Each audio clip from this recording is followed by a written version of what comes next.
हज़रत इब्ने मसूद रज़ी अल्लाह ताला अन्हु बयान करते हैं, मैंने हज़रत मोहम्मद सल्लल्लाहु अलैहि वसल्लम से दरियाफ़्त किया कि अल्लाह को कौन सा अमल सबसे ज़्यादा महबूब है। आप सल्लल्लाहु अलैहि वसल्लम ने फरमाया, वक्त पर नमाज अदा करना।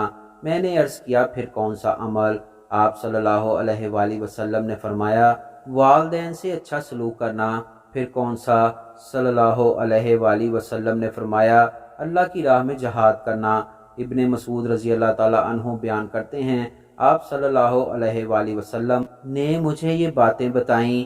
अगर मैं मज़ीद दरियाफ़्त करता तो आप मुझे और ज़्यादा बताते।